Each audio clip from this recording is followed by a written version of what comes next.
Welcome home. I'm Tamara Alicia, your host, and this is Soul Drops, a podcast dedicated to the expansion of the heart, mind, and soul, a safe place for reflection, healing, and self-understanding. Take a deep breath with me, and let's begin. Hello, everyone. Welcome back to Soul Drops. This is Tamara. I'm your host. And tonight we're going to be diving into a topic that feels both timeless and urgent in today's ever diverse and divisive environment. And that is the function and assumption of what divine masculine energy is and is not. When we hear the phrase masculine energy, so many images and assumptions come up: strength, control, authority, and even dominance.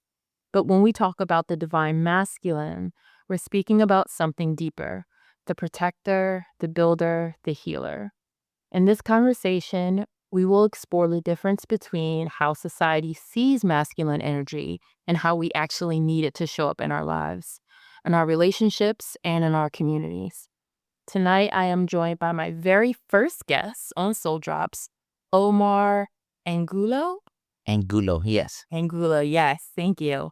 He is a seer, spiritual teacher, author, artist, and host of In a Good Way podcast. I was just on his podcast, I think last week, right? Absolutely. Yes. Yeah. He has published 4 books, released 27 music albums as an artist, and has been involved in the world of acting for over a decade.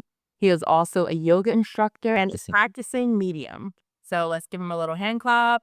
Oh, thank you. And together, we're going to unpack the roles of protector, builder, and healer, and where those roles have been distorted and how we can call them back into balance. This isn't about men versus women or masculine versus feminine. It's about energy and how divine masculine and divine feminine can harmonize to bring wholeness. So let's dive into divine masculine energy. All right, so I'm going to give you a couple of questions, and I just want you to feel free to answer these however you will, however you feel. So when you first hear the phrase divine masculine energy, what images or feelings or memories first come to mind, just like off the top of your head? I actually, in my head, I see a very gentle energy. Very, like, flowing energy, right? It doesn't have to be forceful. It doesn't have to be... It's strong in its own right, but not in the way we're conditioned to think here in this human experience. Okay, that's interesting. And that's the first time I've ever heard masculine energy defined that way, or divine masculine energy defined that way. So what do you think, um, does someone or something inspire you to have that idea to think of divine masculine energy like that, or it's just something you've always felt? Whew, I don't know. I got chills all down. I believe it is from more my spiritual connection, right? My first visions as a kid, I believed who was visiting me was like, like the great spirit, right? The creator itself. And in those visions, it looked masculine, right? This energy. It looked like like the most ancient spirit you could imagine, right? It just looked like these glowing eyes, this long hair and beard up like to the ground. But I could tell it was like, I felt like I could reach over and touch it, but I felt at the same time like it was a spirit, right? Or I was in the spirit world for some reason. Mm-hmm. And this spirit would show me, right? It looked like we were in a different planet, then we were in what you call, like, I guess, what people, how they would describe heaven, right? Like I don't know, there was this phrase from the Bible where it said, I think, in my house are many mansions or something like that. And so I was being like a tour, like being shown a tour, right? Of um of all these things, right? And another one, I was like in this cave, and it was just a lot, like a lot of that kind of energy, but it was always very, I wasn't afraid of it. So that shows the gentleness in this. It would be almost like anyone would see that spirit here in this physical reality would probably, like, be scared, like, this being with glowing eyes, and it'd be like, oh, what did I do? Sorry, kind of thing. But there was nothing to be afraid of, right? It was just, right. It looked like it had all the authority in the world, right? Like this ancient being, but it was gentle at the same time. So maybe And that's. how old were you when you first remember seeing it? I was still a teenager, but I remember even as a kid already talking to God as early as, maybe 7 or younger even, right? Like I already had these conversations with, like some kids, right? Obviously, especially now being in more immersed in a spiritual or different spiritual communities. I've heard so many stories, especially doing the podcast, right? Mhm. Um, People that did have imaginary friends, right? Legit, like people that are, oh yeah, there was someone in my room and I think no one believed me or stuff like that. But to me, my like BFF or imaginary friend was like who I guess we call God, right? That's who I would have my conversations with, right? I would be talking to Yeah. the creator. That was my imaginary friend. I guess that wasn't so imaginary after. Yeah, Alright, and, do you so I have another question for you. So, absolutely. do you feel like just like like, the way that society operates, do you Mhm. feel as though divine masculine energy is misunderstood in, like, our especially, like, in Western culture? Um, I know I have my own thoughts and opinions on that, but I'm not a man, so I wanna hear yours. Um, Absolutely, but it's more like, even in the using of the word, one is it's not just in Western culture, but I think today, since we do have the internet and the world is influenced by each other nowadays, right? So I think in general, in spiritual circles and everything, there's that need to call it divine masculine, where it would just be like in the, I guess, higher realms or ethers. They just call it's just masculine and feminine energy. There really isn't a divine masculine, divine feminine, but because in this world, we're also fighting biology, right? We're fighting Mhm. in these human bodies that we're in. For example, I used to think, like in popular culture, they'll tell you, like, oh, if you're with certain people, it's because you're attracting them because that's your vibration, right? Mhm. It took me until I found, for example, like mentors that were able to tell me, well, no, that's not the case. It's like we're talking about moths earlier, right? So it's like the moth to the flame, right? So people are naturally, especially their higher selves in the other realms, they're attracted to the light, right? So no matter what, because I emit that light, I'm going to get people. I hate using the word damage, but let's just say people that are looking for, without even knowing, are looking for a certain healing, right? Yep. Mhm, I So agree. I've always attracted that.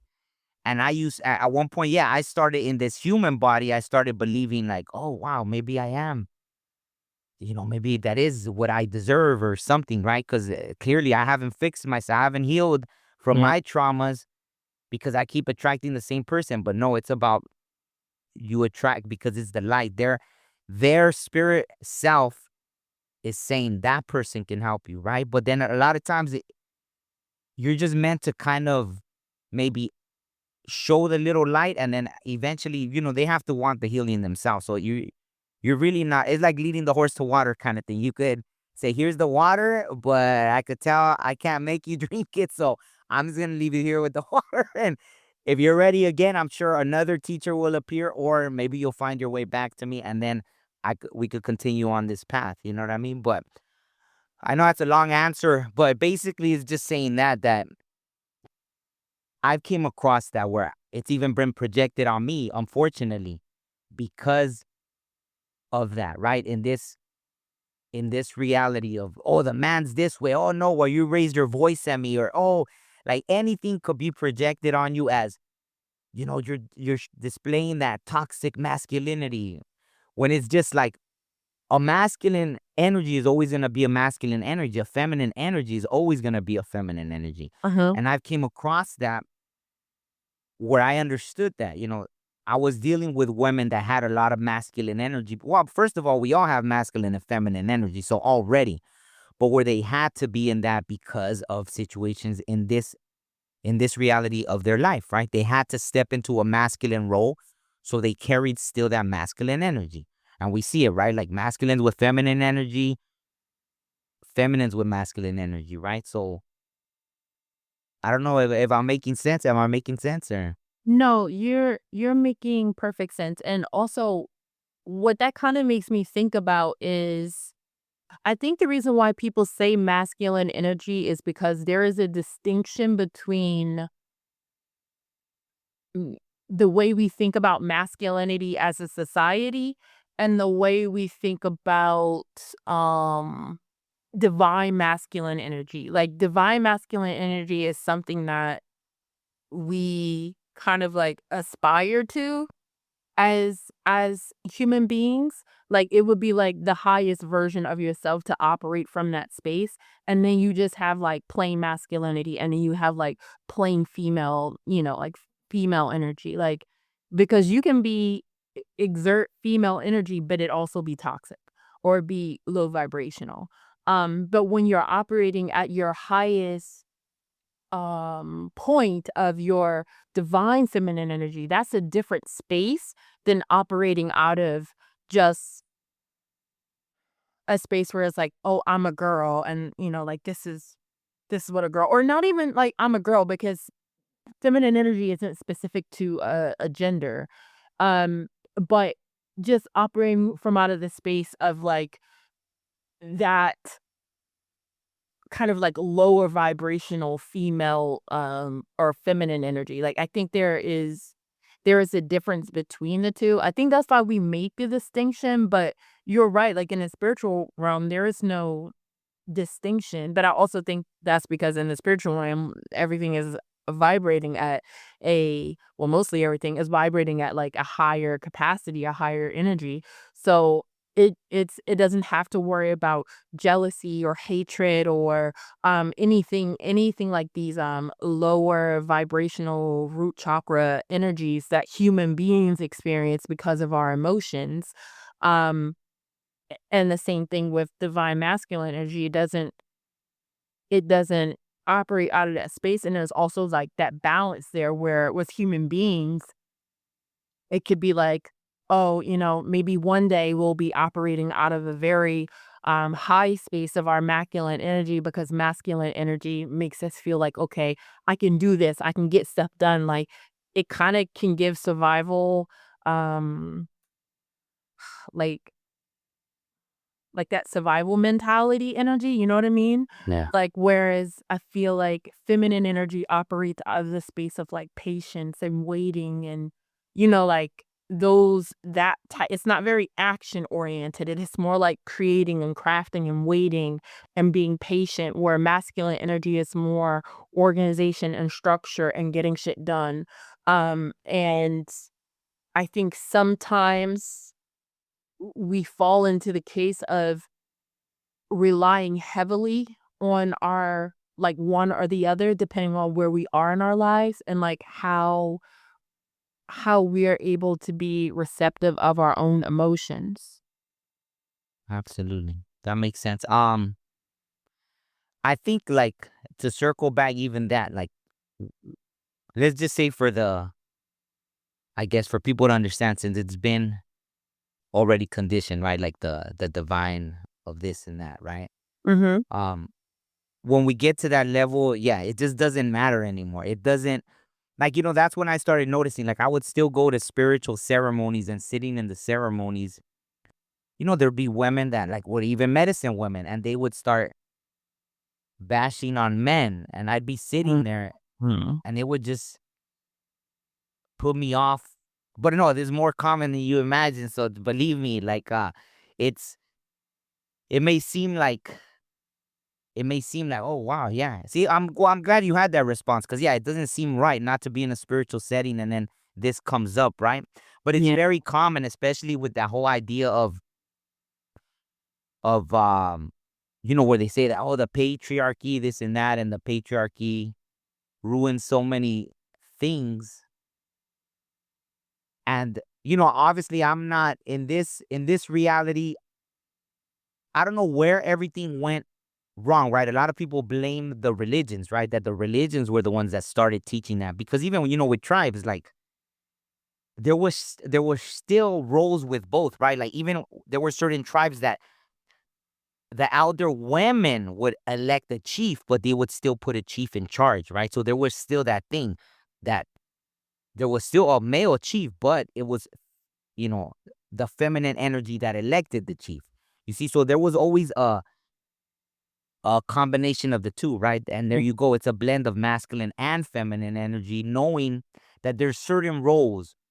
Why would they elect the chief still if they were the ones, like I know someone said that I was listening to someone once and they talked about deer, right? And someone studied deer and I don't know if they were living amongst the deers, but they saw the deer and they saw that I don't know if an outside deer came in and everything, and they noticed that they had to get approval from the eldest female deer to accept this person like into the tribe, so to speak.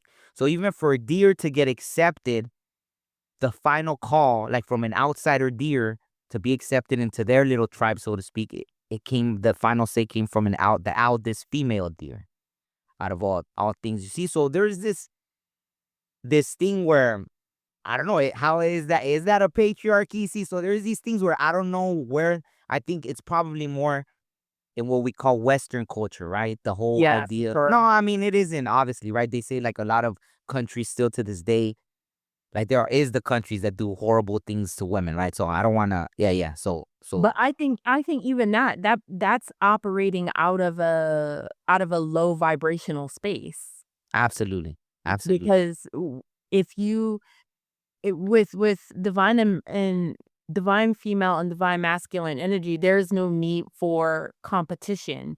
And and let's take the deer for example, the male deer looking at the female deer, it could be something about the safety of the young, right? Like, should Mm. we allow this person to come into our home and be part of our tribe when, like, what if they're reckless and, like, hurt one of the baby deers or whatever like that, like our kids? I mean, I don't know if that's the way deer feel about the young, but I'm just like, I would be I would assume 'cause I've seen them be protective over their young, so I would assume, like, that maybe that is why they're looking towards the female deer would be potentially because they take care of the young. Well, and not only just, like animals, before, like that was one of my first in this reality or this life, this time around.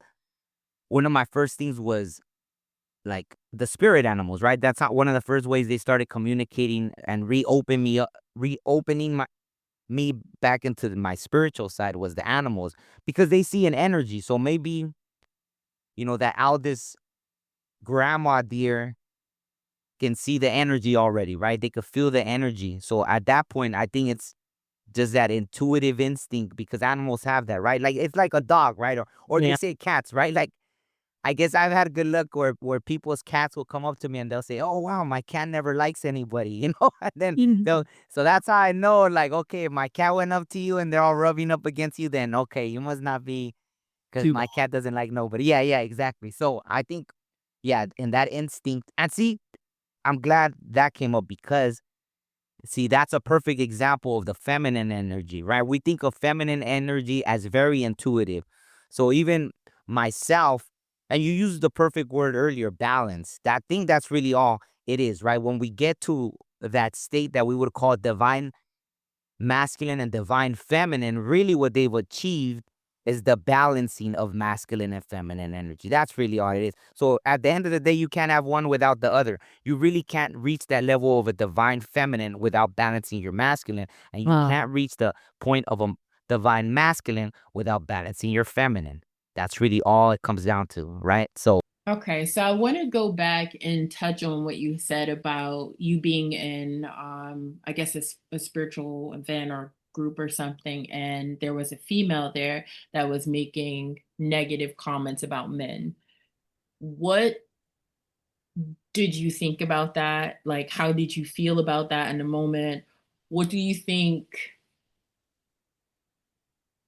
What do you think caused her to have a misunderstanding or maybe even like a bitterness towards men? I mean, it's always rooted in a personal experience. It's really not. I mean, if it is rooted in, have I seen that where someone, I guess, wants to belong so badly that they kind of, like as human beings, we have that hive mentality, right? Mm-hmm. Like, a bunch of sheep running off the cliff kind of thing, right? Just following. We see it with politics. We see it.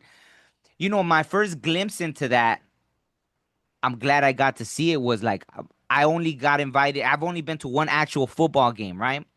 And I remember it was the Raiders against the Chargers, and we went to this football game. And sure enough, there was a scuffle, and you see this scuffle. And when I got home, I saw on the news that a Raider fan had stabbed a Chargers fan. And Oh my yeah, God. and I was like, but that's the reality, right? People will do things like that over teams, and what the team doesn't even know about them. They don't even care about them, right? Like nothing. So even that, right? Like sometimes we just, oh, this is my team, right? Between men and women, uh, politics, all these things, people get into that. So it is possible to just have that hive mentality. Well, no, men against women or women against men. But in this case, I don't know. I really don't know what made them say that. It was disappointing because of the setting, right? Like obviously we're there to heal. Most of these ceremonies are meant to. So maybe that was their healing, right? So maybe that's on me as well to not pass judgment that that person needed to release that. I just at that moment, I guess it hit me. See, like right now as I'm talking up, maybe it's good to talk about it now because now I don't have the same feeling towards it, right? In Mm-hmm. a way I do because of their position, right? I think this woman was kind of what you would consider like a medicine woman Mm-hmm. in that aspect or in those regards. And so by spewing that out, it is almost like a, I don't know. I don't know if there was, I think maybe there were younger women in there that are probably impressionable, right? So you're spewing that out. You know what I mean? And so now they're gonna take that. Oh wow, she said all this horrible stuff. So that must be the truth, right? Or things like that. So yeah, in that setting, it was because it's that. It's like people don't get that why it's so important, and it's because I know it's an ongoing struggle, right? So it's not like I'm obviously not perfect. I know nobody's really perfect, but it's like police. When police get judged and some people defend them, some people, but it's like no one asked them to put on the uniform, right? They chose to put on that uniform. They're choosing that position. So the same in a spiritual setting, it's like, hey, if someone's choosing that, you expect them to have a little more, You're, mm, yeah, you expect them to operate from a different level. yeah. So And this that's is all. when I was talking about that difference between when you're operating out of the divine feminine space, and when you're operating out of just the space of feminine energy, um, because there is there is definitely a difference, and I think. And I'm not a pick me person, as like our generation likes to say, like the millennial generation likes to say. But I think that a lot of men are misunderstood. Um, and I can say this only because I know really good men. I know really good men that have this balance of masculine and feminine energy. Um, Shout out to my friend Christian. Shout out to Oh, my friend Jeff. Shout out to my friend Jeremy. All of these men exemplify this. Marcus, that all of these men exemplify that energy of like balance, and they are like my view of men has drastically changed because of them and because of the space that they operate out of. But I have definitely been out of like around men that operate out of a space that can sometimes even feel like lower vibrational feminine energy, like Absolutely. really like catty and petty and I don't even know if that's right for me to attach those labels to feminine energy because men can also be petty and all of that other stuff, but I feel like when when we are especially like in those places where we are in like some type of leadership, or we know that we have people looking at us and like forming kind of like the way that they see the world based off of how we carry ourselves. I think that we have to have like a level of responsibility to be the best example of that. Not to be perfect, right? Because we never want to exemplify perfection because it doesn't exist and people will be striving towards something that they'll never obtain. But we need to operate from a higher space of making sure that we are balanced in our approach.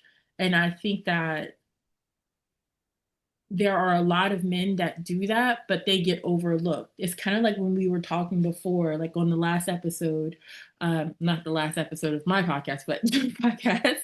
And Yeah. and you were telling me about like, how in relationships sometimes that can get kind of murky about like, can I be sensitive almost and still be a protector? Like, do I have to be like beat on my chest masculine um in order to operate in like that divine masculine space? And that's something I also wanted to like ask you about is how do you like navigate that space and like have that balance? Because just from like my interactions with you thus far, you seem like a person that has a good balance on that. Um, for example, I think when it's came to relationships, there's something that often happens. Well, not often, right? I think every situation has been unique, right? But I think I've been more understood by friendships, right? Like when I've been able to speak with female friends as opposed to someone in a relationship, they've been more receptive to that, whether it's feminine energy or just softer energy, right? Or a softer masculine energy of actually saying, man, I'm feeling this or I'm feeling that. As opposed to, I don't know what triggers that in a relationship that it's not receptive, right? For some reason, it's not received to actually be vulnerable, right? I mean, I've been vulnerable, maybe, yeah, because I think that's the right word, right? The vulnerability, right? You can be more vulnerable with friends that are female as opposed to actually being in a relationship. And I've tried it. And I mean, it could just be that, um, why? Here's the funny thing: the spiritual, like when I've dated someone that was spiritual, that was like where if it was the worst, where like yeah, I had no space to be vulnerable. So to me, that took me for a loop, right? It was like yeah, there was no receptivity to that vulnerability, right? It was maybe it was just the context. I don't, or like what I said earlier, sometimes we're often attracted to people that there's something not necessarily that we lack, but there's something we need to learn from this person, right? The like that's the mathematics of the universe, right? That's the whole design, right? Where we come across people because we really are meant to learn something from them at the end of the day. Like nothing's really wasted. There's nothing the universe wouldn't do that. Like mathematically speaking, yeah, it's just not part of the equation, of a higher perspective. Like there's just not, you know what I mean? Yeah. So, for example, like when I went through like boot camp, right, in the military, they they told us that after, right? Every single thing, like everything that you thought, oh, these guys are just messing with us. They're just doing this. Every single little thing that they did had a purpose. Even like when we would have to eat, we had to hold the spoon a certain way. And it seemed dumb. Like, what? Who holds a spoon like this? But it had to do with the way you hold your rifle. So everything at the end, it was all revealed. At the end, everything, the way you sat, the way you this, the way you that, everything had a purpose. The way we would do something was in case someone threw something, and you had like 8 seconds to put on your suit before you die, basically, right? So it was like, even those little drills, hurry up, get dressed, get undressed, get dressed, get undressed, and doing it like that, and you feel like, these guys are just torturing us, these guys are just messing with us, these drill instructors, like, I hate theirs. Who knows what kind of resentment you felt towards them. Um, I had the luck that before I went in, my brother, he was in the military, so he recruited me, and he told me everything they do is for a reason. So I went in there observing. Like sometimes they said I did something wrong and they punished everybody, and people would be telling me something and I would yell at them back like, they're lying. Like what's like, if someone will push me, I'll push them back like, hey, what the hell? They're lying, all right? I didn't do nothing. They just picked, okay, he did something wrong. So everybody run all the way over there and come back, and the people will be, why'd you? And I'm like, I didn't. I didn't. Like they just said that. It was just my turn to get the blame, but it's because they're trying to teach us something, right? To work as a team, to everything.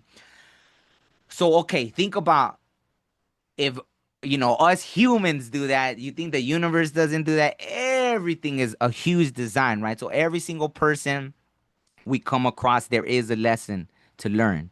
Nothing is wasted in this human experience. It may seem like that to us, and the sad part is when we keep repeating those cycles, it is for us to learn something. So I know that's a huge, like the answer went way like on the other side, but so I don't know what that's supposed to teach me, right? When I come across these situations and to be vulnerable and it's not received, I don't know if that's teaching me to not have those interactions with these people, or if it's about like, yeah, so that's an interesting lesson to learn, right? I don't know what the main reason is, or to learn that where is that coming from with them? Is it to teach me to, hey, even if that person wasn't receptive to your vulnerability, don't take it personal because they are projecting something. Mhm. You see what I'm saying? That could be the lesson. And I have learned to have, not that you have to have thicker skin, because that would be the thing, like, oh, have thicker skin. It's not really about having thicker skin. It's about not taking it personal. You could always learn that. Well, why wasn't that person receptive? Because they have their own thing that they're dealing with, right? I think also too, because I am definitely of the school of thought that everything is about the self. So every interaction that you have is undoubtedly teaching you a lesson about yourself or something that you need to work on. And so I talked about this. I've talked about this a lot with friends, but also like on my podcast, I've talked about how a lot of times we date our expectations, right? So when we're talking about like how we view men in relationships and how we view women in relationships, we're basing this off of our expectations of what this person is supposed to be and not who this person is. And so if you like with your friends, like you said, like female friends, there's no, you could just be yourself, Expectation. be Wow. sensitive. There's no expectation of how you are supposed to be, right? You just exist how you are, and they're your friends, so they either accept you or they don't. And if they don't, then you just move on and get a new friend, right? But when it's a relationship, there is this added pressure that we add ourselves. That says like, okay, well, you have to operate in this capacity, and I have to operate in this capacity, and then we don't realize that at this point we're not even dating each other. We're just dating the expectations of what we think the other person is supposed to be. But the thing is that that other person does not know that you've created this expectation of them. So you're dating someone that they doesn't know exists, and they're dating someone that you don't know exists. And I think that this this brings a lot of imbalance to relationships because we are never really meeting the person, like the authentic person, because we are thinking about how this person should be like, oh, you're a man, so you're supposed to do this, instead of saying, oh, you're Omar, and this is how you are, and this is how you navigate the world, and this is how you feel. I'm not looking at you as just, a standard male, right? I'm looking at you as the person, as your spirit, as your essence, as who you are. But in a lot of times in these relationships, we get so caught up in the ideas that we have perpetuated in our own minds. And then on top of that, what society tells us, oh, this is what your man is supposed to be doing. And this is how your man is supposed to operate. Or this is how your woman is supposed to operate. And it's just like, well, who says so? Who says so? And I think that's a lot of the issue that we have. I love it. I'm glad you said all that. And that made all the sense in the world. And so after recognizing that, even in, for example, this relationship I had, there was a certain expectation I had, but it wasn't so much an expectation. It was a boundary from my experience on, literally like the tattoo I have right here, it says know thyself. So I took my whole life studying. Before I studied people, I studied myself, And so I learned what I like and what I don't like. Last year, I went through this thing where I was just cutting off people left and right. Like how you said, friends. Yeah, I was just like, boom, boom, boom. Even friends that I had for years. At one point, I didn't talk to my brother for over a year because he, my own flesh and blood. I didn't talk to him for over a year because, something I was like, no, I'm like, you crossing a boundary. No, you're not going to disrespect me, nothing. So I didn't have to argue. I didn't have to fight. I didn't have to call someone out their name. It was just cut. So I was cutting out. I at the end, I was pretty much alone, right? So after that, I had this vision that I was mending things.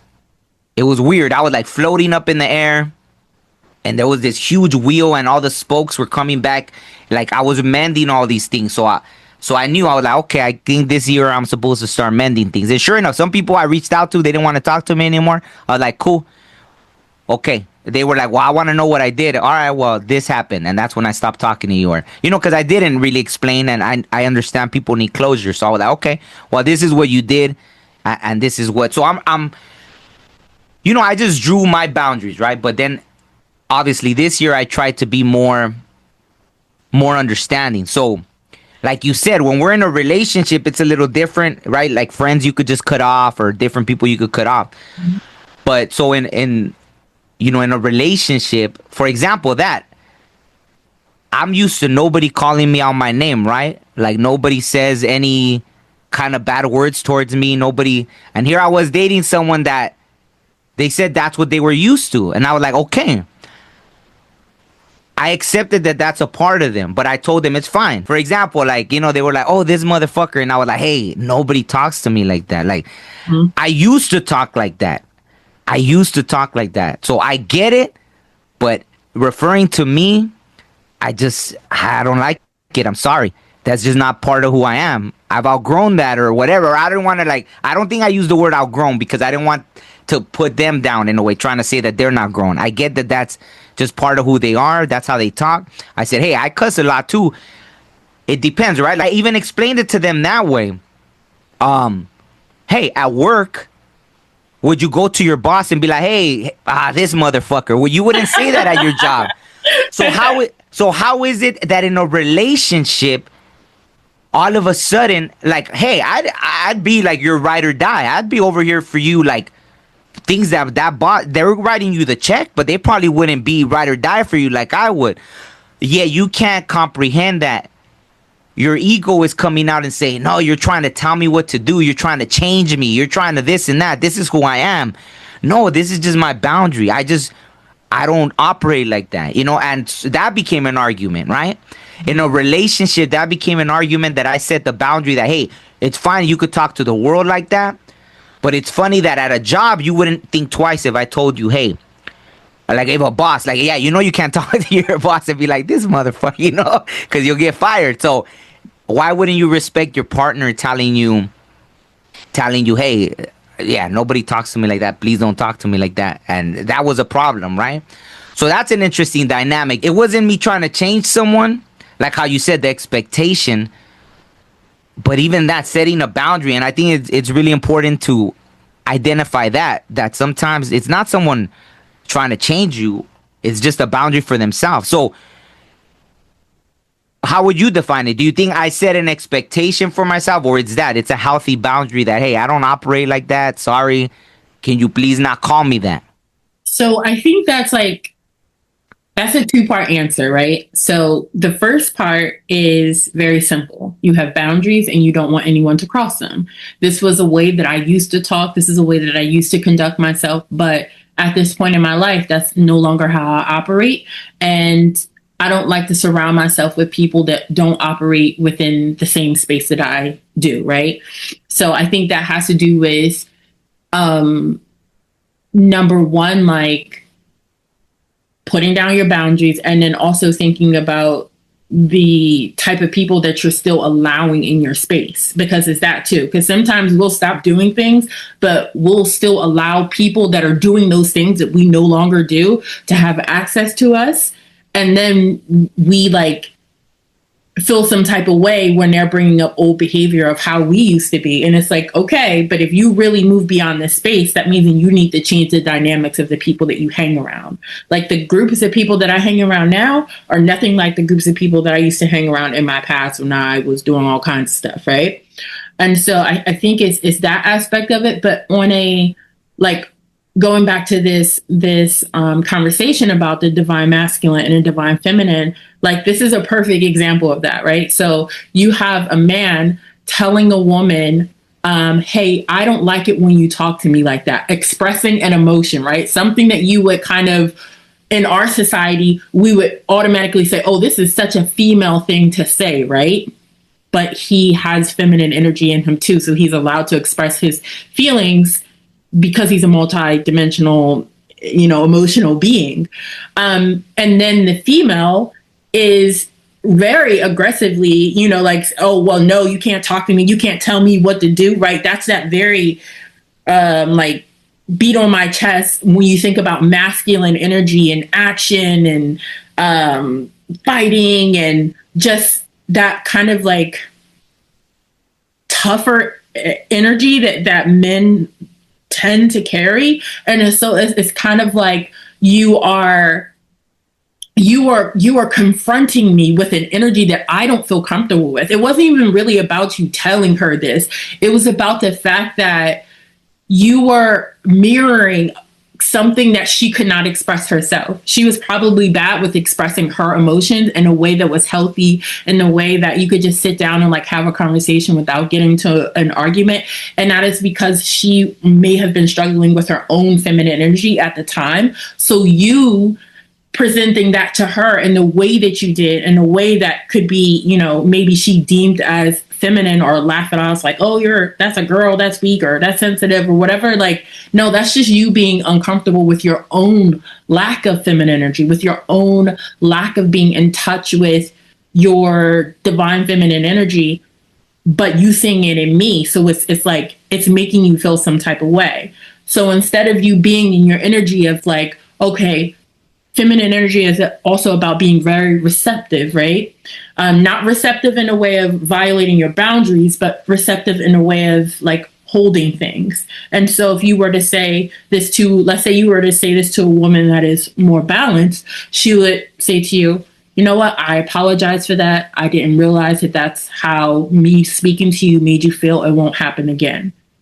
There's no ego tied to that. There's no need for the individual to feel like they have to be like aggressive and come back or insult you or whatever the case is, because they're not operating out of, a space that is toxic. But that takes a lot of self-reflection and knowing thyself, as you said, to be able to look at that and that aspect of, oh, you know what? It's really not about what he said. It's actually about something that I have going on with me that I need to figure out. Yeah. And we see that a lot. Absolutely. No, and there was, various instances like that. And then on the flip side, rather than how you said self-reflect, it will be, oh, well, as a woman, well, I've had to be in my masculine energy because I wasn't dealing with any men that stepped up. So I had to be masculine. So that, not to say that that's what I was told, but maybe in a way, I don't know if I'm paraphrasing. I'm sure at one point or another we had this conversation, but then that gets thrown, right? So rather than just being like, okay, I get it. You don't like that. Fine, I'll respect your boundary. It's more of let's define why that behavior, right? Rather than that. Okay, fine. You don't like that. I'm gonna change that because I care enough about the relationship. This elder told me that once. Like, he said, "Do you care?" Like, to him, he didn't even use the word love. It was like, "Do you care?" And I was like, "Well, yeah." And then so he was like, "Well, that's all it is. If you care about somebody, then that's really what love is about, right? Like, you care enough to, if you care, you'll make the change. If you care, if not, then yeah, clearly there wasn't enough there." I have a question for you based off of what you just said. So you said that um, sometimes I guess maybe the woman will say something like, you know what, I have to be in my masculine energy for so long that, this is why I operate from that space.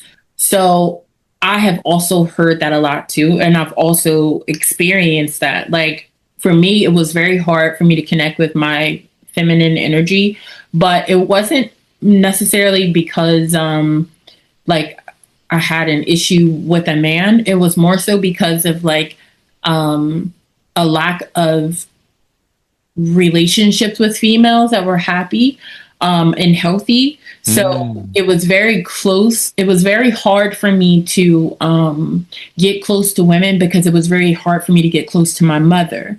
And so typically, your first relationship with a woman is your mother.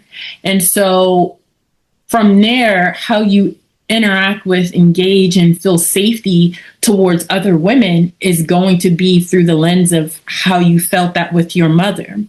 And growing up, I always had way more male friends than I had female friends because at the time I didn't realize it, but as I got older, I realized that there was an aspect of me that just didn't trust women. And that doesn't mean I necessarily trust my male friends more.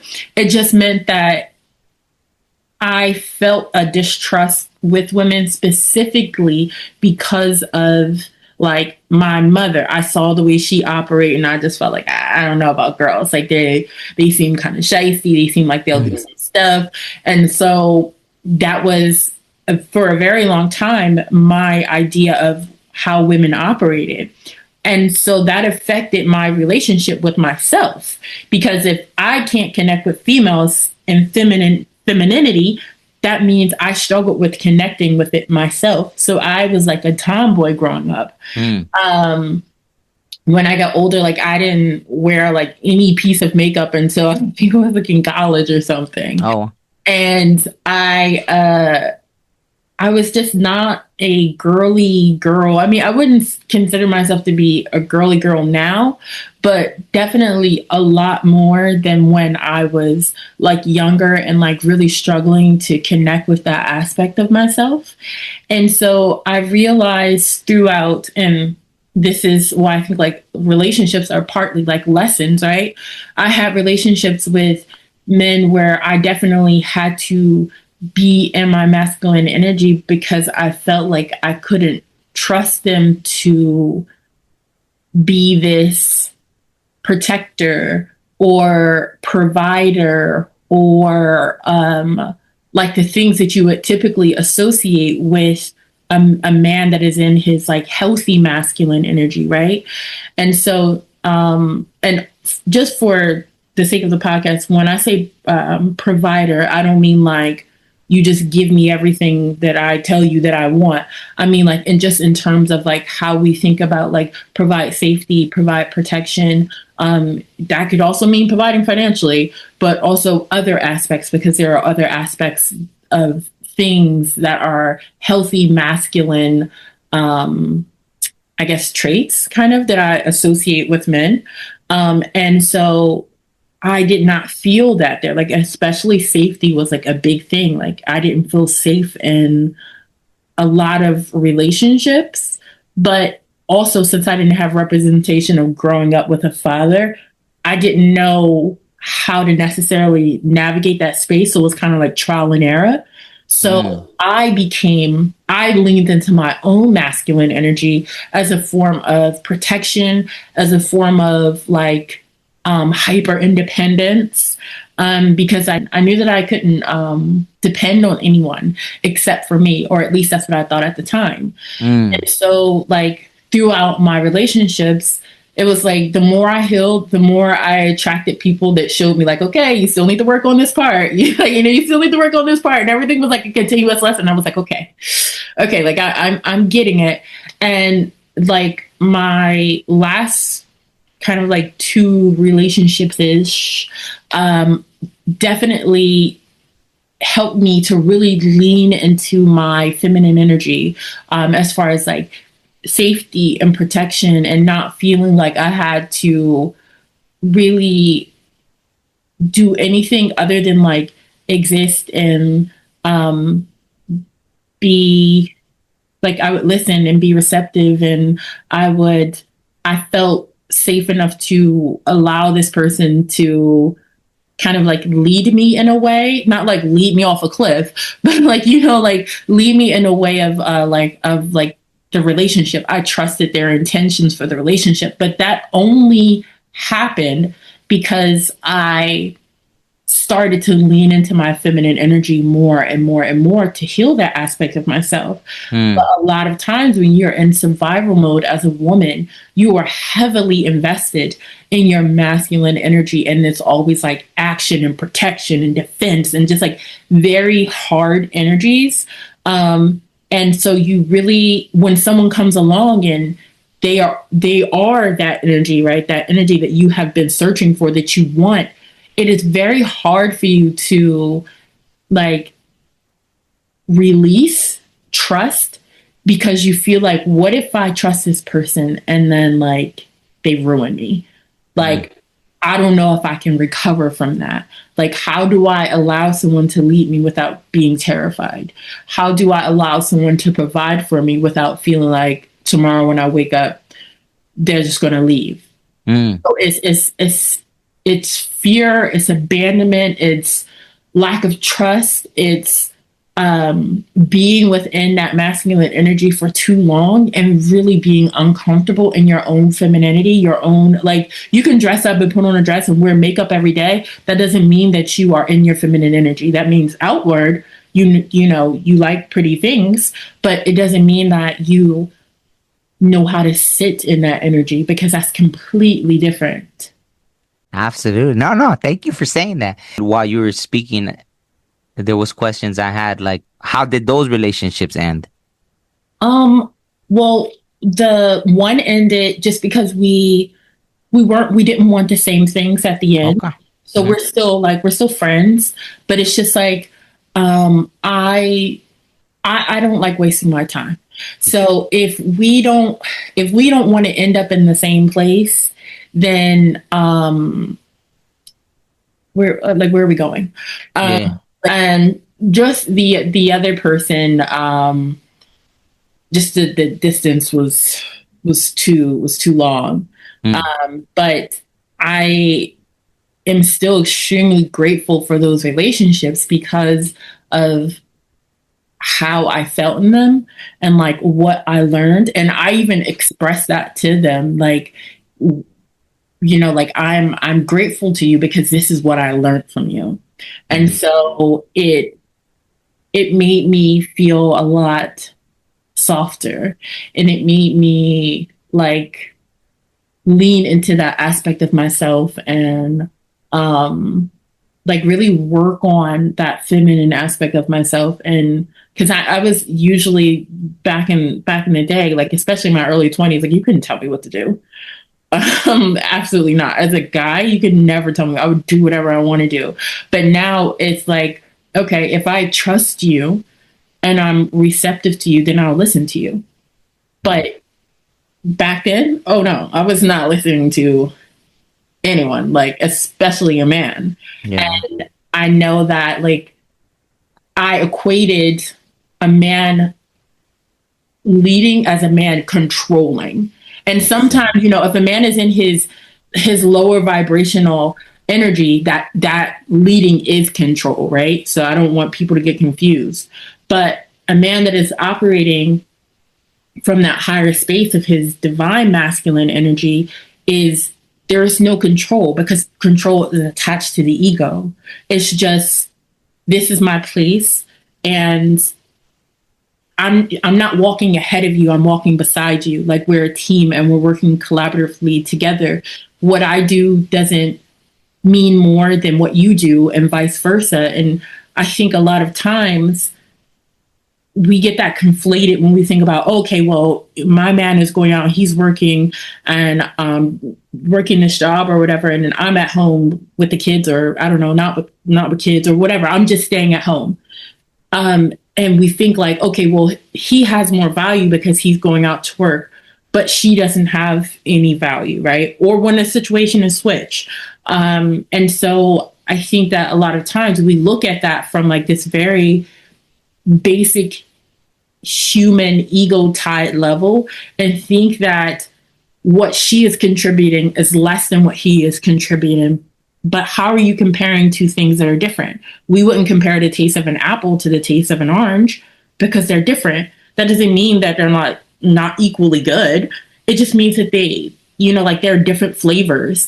And so if we put these two fruits together, they make really good fruit juice. But if we compare them, then we don't get to indulge in that like taste of them both together. And I think like that's when your relationship is healthy and when you are both operating from out of that balanced space, you realize that this woman is running the household and looking at the finances and raising kids that will eventually, like grow up to be adults. And I don't know, even if she doesn't have kids and he's just a man that wants her to be happy and that's his goal is for her to be happy and for her to be relaxed, then I'm pretty sure she's providing him with ideas for his business or encouraging him or making sure that his day is easier or when he comes home is easier or, something like that. But it's not this, we tend to measure these things in a form of importance based on what society says instead of how we actually like feel and interact with one another and what works within the capacity of two human beings actually having a interaction with one another. Absolutely. No, you said it perfectly. I don't really have anything to add to that. All right, so I have another question for you. Yeah, absolutely. So I know that, and I talked a lot about protection and providing. So many men have this or taught that, okay, when you grow up, you got to be a protector and you got to be a provider, but you better suck it up and you can't really express anything. You just got to go on and put on your shoes and like go to work. But then when we talk about the divine masculine, like a man operating out of that space, I feel like those rules don't apply in the same way. Have you what has been your experience with that? I mean, the very spiritual answer, or I guess both, like from both aspects, like maybe what you experienced like growing up, maybe through a teen or being in your young 20s, and then like what you think about that now. Well, now it's kind of like this. Let me see how to. My whole head's lighting up like if, like I don't know, but let me just say, I guess what's popping in my head. Culture has a lot to do with it. So I grew up around violence, right? I grew up around violence. As a man, obviously, right? Women have different dangers, but as a man, it was right. A lot of gangs, a lot of stuff. You have a choice. You can crumble or you can stand up and say, hey, and that's kind of what happened to me, right? At one point, I got tired of being afraid. So, I never joined the gang, but I became like that, right? Like once I wasn't afraid to die, which is sad. So I didn't care. Like it helped me breathe a little more, right? Because I remember being not even wanting to leave my house as a teenager. because I knew someone was gonna stop me, pull guns out on me. And then adding the police after, first it was just the gangs and also the police, you know. So inside you're you're almost dying. Well, I'm just speaking as a man, right? You become so, or this was my experience. It was almost like you become so terrified. I think, yeah, even at those times I had suicidal thoughts because as a man, something was like, I shouldn't be this afraid, right? Or it almost makes you feel like cowardice in a way to feel this fear where you can't even leave your house because you just know someone's gonna mess with you. So inside my head, something happened where it kind of like snapped and I wasn't afraid to die anymore. I was like, all right, you know, go ahead, pull your guns out on me. Like I'm ready to die, right? So I'm just speaking culturally, right? So see, but that was in my era. And then when my nephew grew up, so for me, I would have promoted that masculinity. I prefer you to die on your feet than to cower because you're dying. You know, it's like there was this Tupac song where in the beginning of the song it says like a coward dies 1,000 deaths, a soldier dies but once. Right? So these were the influences, and it was true because I experienced it. I was dying inside every day, not being able to leave my house because of the culture I was being brought up or my surroundings where I was dying already. I was already, or I was gonna, you know, because something inside of me didn't feel right, feeling like that, right? Being afraid, and I couldn't turn to anyone. You know, when I was little, my own brothers used to beat me up, so I never counted on them for nothing. They were older. I never counted on them for nothing. I never asked, you know, no. Even I remember once telling a friend that, oh, like a friend was like, oh, your older brothers don't tell you nothing. I was like, what? Them? Like, what are they gonna tell me? They were the ones that used to like hit me the most. Like, how are they gonna? They're not my dad, right? They're not gonna tell me nothing. But him, he grew up where his brothers were like father figures as well. So his brothers, like, he listened to them like they were his dad as well. I didn't grow up with that. I fended for myself when it came to the street stuff.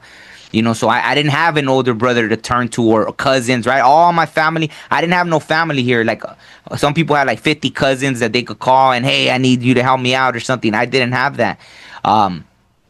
So I had to fend for myself, right? And so growing up, I did have that of, hey, I'd rather have, I would have taught a younger person like, hey, I'd rather have you be a man than you know, you crumble. But what happened? Me, I chose to stand up for myself.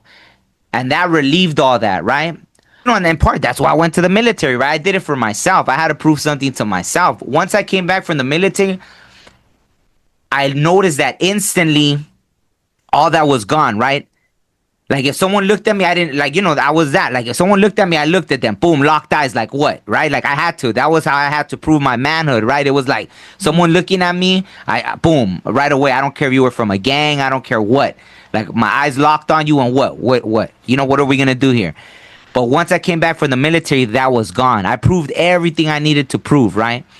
I felt like that part, I let it go. So it was good for me. That's what I needed, right? After, right? But then later, fast forward all these years to once I connected to spirituality, it was like the same thing, but in a different way. Now I wasn't afraid to die anymore either. So that ego, I don't have it attached. I'm not afraid of nothing in this physical reality. I don't have, so as a man, I don't have to show that it's about beating your chest. I don't have to fight. I don't have to defend in that way. Sometimes it still comes out. I'm not going to lie, right? Sometimes maybe that testosterone or something comes out in these physical bodies. But for the most part, I'm pretty balanced to where I don't have that anymore, right? I can actually, as long as someone doesn't touch me, I probably won't jump to defend myself. I can actually like, all right, okay, why did you say that? Like, what's wrong with you? Or putting down a boundary, right? Like stuff like that. I actually want to backtrack on a couple of things you said. Yeah, sure. So when you said that your brothers used to beat you up, do you think that in their own way, actually in the way that men that are vibrating on a lower frequency try and show care to other men is by sometimes beating them up. Sometimes like that tough love thing, like, oh man, I was just beating you up because, I wanted you to be ready for these streets or something like that. Now we're talking on a way higher, uh as a seer, right? As someone that understands now, like for example, right? I was shown how most of my life I planned out. So at this point in my life, I already understand why I did certain things. Similar to that, my experience in the military, going in already knowing everything is being done for a reason, and me being an observer as opposed to everyone that would lose their minds like, they're punishing us, this and that. Me being able to see, no, they're doing it for a reason. So now understanding why it happened, I get it. But as a kid, no, the reason they beat me up was because between both of them, they would fight. And whoever would lose would come beat me up to feel better about themselves. So from a human aspect, that's why they were doing it, right? They were doing it because they would fight. They would go at it. They were closer in age, right? It was so their sibling rivalry, whatever was going on between the two of them, they were only 1 year apart. I was the youngest one, so whoever would lose between them would come like beat me up, right? And my oldest brother would sometimes hit me like he was trying to kill me. So I'd almost like play possum. I lay down on the ground crying for like an hour straight, just waiting for my mom to get home or something, like curl up into a little ball or something. So that's from that aspect, right? That's why. And even that, I remember even once walking home probably from school, and I remember seeing my oldest brother, two bigger kids, like having his hat and tossing it back and forth to each other, and he's over here trying to get his hat. So I saw him getting bullied. So clearly a lot of that aggression he would take out on me, he was probably trying to take it out on those people, right? But hey, so yeah, it made me, so that's why fast forward, by the time I'm in high school and people are pulling guns out on me, they didn't know that I had been being bullied my whole life. So when I snapped and turned into an animal myself, and I was all right, you know what? I'm ready to die already. I don't even care. Like, I've been being bullied. See, and then these people weren't on that same, they weren't ready. And then I started seeing like, oh wow, people, that's what it takes. Oh, okay. It takes me to get to that point where now they cowered.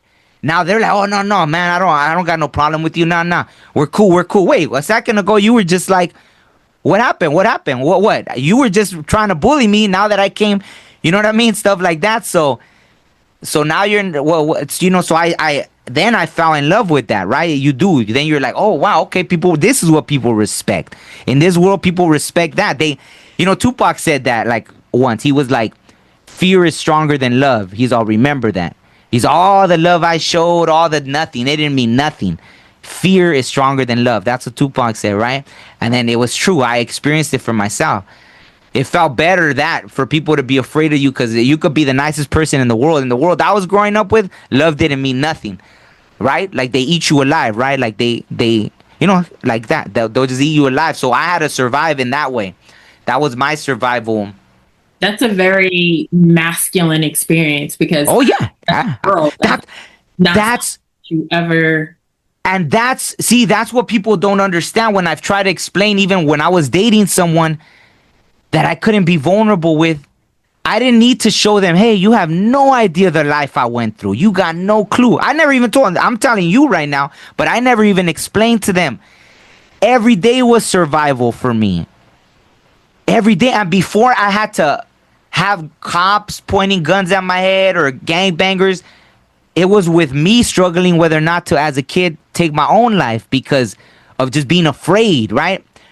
Growing up in a society where as a man, you're feeling like a coward. And like I said, either you crumble, either you become that and you're just, crumbling to people. Oh, yes, please don't hurt me, this and that. Or for me, I guess it was like it was the opposite. I snapped the other way. It was like, oh, fight or flight. So it was what we all have as humans, fight or flight. I chose to fight, right? Something in me was wired to fight as opposed to flight. You know what I mean? And so, yeah, it was a very masculine experience. And even that, going to the military, right? When I went, I know it saved my life because even at that age, I was still like I guess you're still trying to prove yourself in the streets or something, right? Like you're still like, oh, no one's gonna mess with me. I don't care. I'm ready to die. Da, da, da. And at one point, a friend told me. I had two different friends that told me two things. They were like, oh, one friend told me, oh man, I was a punk until I saw that you weren't afraid of nothing. And so, oh, you like inspired me. And I was like, well, that ain't good. Cause then I saw that then they became very reckless. They were just starting stuff with everybody. And I didn't like that. I was like, damn. So I created that. And then I had another friend that was like, oh man, he became like the worst alcoholic. And he would pass out and he's, oh man, I remember seeing you and you'd walk in with like 240s and you could hang and I just wanted to be like you. And I was like, what? So that's what people are remembering me for. One for violence, another one for being a freaking drunk, an alcoholic. Like that's what I inspired you. So even that was very like made me cringe, right? Like even then being young, I knew that wasn't right. I was like, what? Like I'm inspiring people to do this. Like, this isn't cool. So when I left to the military and I came back, I was already in the process of changing. It was like a whole kind of death and rebirth. And then when you come back, people are still trying to pull you. No, but this is the Omar I remember. This is that. So you're trying to change already, and people are still trying to pull you down. So the same happened when years later when I started my spiritual walk. People from the past are still trying to, no, but that ain't the Omar I remember. I got to bring you back. You know, I know I'm going off into something else, but No, yeah. you're completely right. And that's like people are attached to the identity of you that they're comfortable with, that also reflects the place at which where they're at. Because when you are in a space in your life when you have outgrown certain things and you have boundaries about certain things, people then start to realize that maybe I actually didn't have anything in common with this person at all. And that can be scary because you also feel like you're losing an aspect of yourself.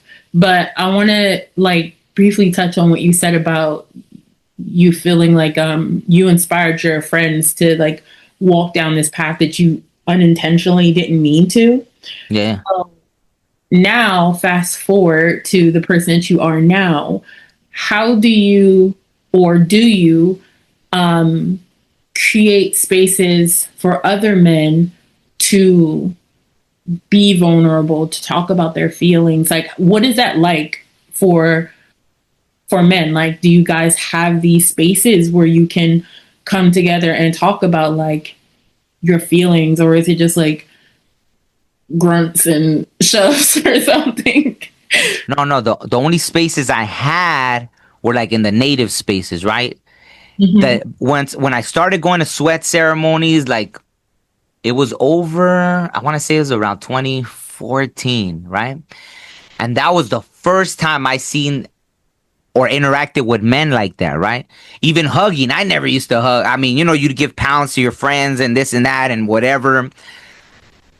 You know, bring it in close real quick, but that was it. But once I went around the native community, that's when, you'd even hug. I never hugged someone so much in my life. And, when you hug, you bring heart to heart. So that's what it was shown, right? Like the heart to heart.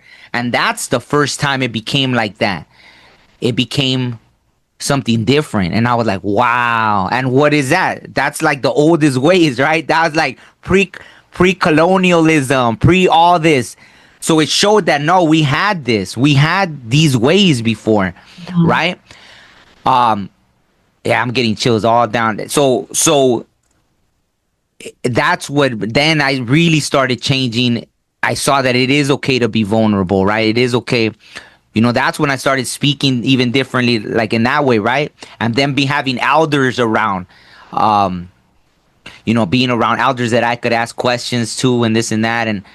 But I mean, what took me more there was because I was already experiencing so many spiritual things, right? I was already having visions. I was already all this stuff. So more what I was guided there to was because I was like, wow, I didn't vibe with the church thing. Like it's supposed to be a spiritual setting, but when I'm talking about visions, premonitions, this and that, they're not. They look at me like deer in the headlights. Like, but later on, I mean, I've met people that are in the church that have all these gifts, but even they're still afraid to talk about it. Oh, no.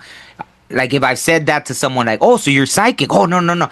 Oh, okay, you don't use that word. Okay, you're tapped in. You're tuned in, right? Like I have to change the wording. But basically, they're experiencing these things In college, I was taking a class, and my professor was the head of the native group right there at the college. So they invited me. I went, and then I met someone, and they invited me to my first sweat ceremony, and then from there it just went and it went, right.